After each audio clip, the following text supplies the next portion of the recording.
Well, good morning, everybody, and good morning, Elizabeth and Emmett. Hi, Grandpa. Hi, Emmett. Elizabeth and I recorded a Devo a few days ago where we talked about how Emmett was born during the pandemic and how God birthed a lot of good things during a tough 15 months or so. And we asked you to email me, what has God birthed in your life? And we got so many responses, Elizabeth, we're not even going to be able to cover them all, but we kind of split them up between the two of us. We're going to be going through some of them. Check this out. You are going to be so inspired. Allison King, who watches us in Minnesota, said, God put in me the desire to go to school and birthed in me the courage to do so. This is from Marcia Strong Smith. I lost my husband a few months before the pandemic. During the lockdown, I realized painting was part of my grief healing process, and I've continued down this path. I applied for open studios, and I was surprised to be accepted. This has given me a renewed excitement to start all over again. In some ways, the lockdown has been one of the best things that has happened to me. That is so cool. Katie Banks says, I have to admit 2020 was a horror show for me until almost the end of the year. I have spent 20 years living with a debilitating heart condition. I was barely living. I can't tell you the depth of exhaustion and depression with advanced heart failure. I literally could do nothing.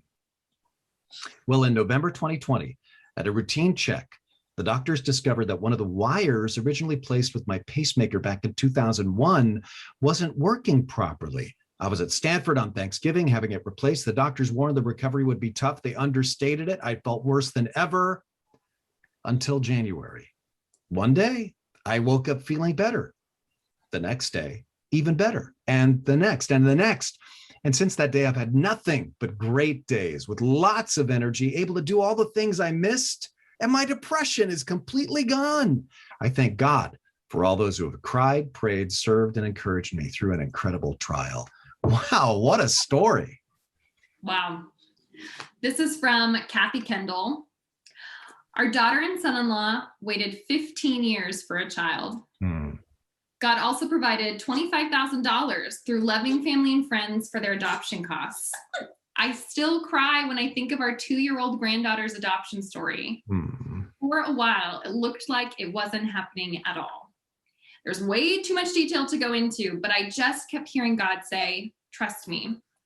After a roller coaster of emotions, our son-in-law and daughter brought home a gorgeous baby girl who turned 2 on June 12th. Yay. What this birthed in me was that when God says, trust me, he knows the road ahead. I do not. He has given me bigger faith to pray bigger prayers and to trust God with bigger things. I just love these. Don't you love these, Elizabeth? I do. That one made me tear up. I'll keep this one anonymous, but she writes, what God did in my life this past year was help me quit drinking alcohol. It was a miracle because I thought I'd never be able to give it up. But through the circumstances of the pandemic, I reached out and asked Jesus to calm my storm. And you know what? He did. Now I've got almost 9 months of sobriety.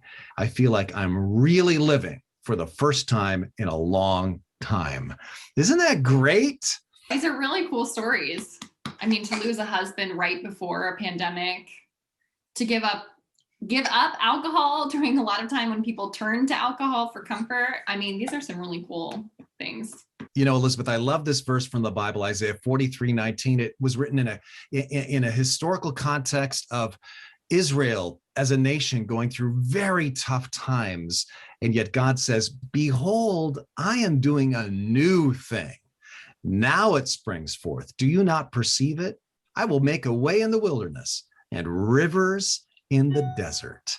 I love it. God is doing new stuff in your life and my life right now. Let's keep our eyes open for it. And we want to invite you to come to our weekend services. We are in person, indoors, Saturday nights, 6 p.m. We are in person, outdoors, Sunday mornings at 11.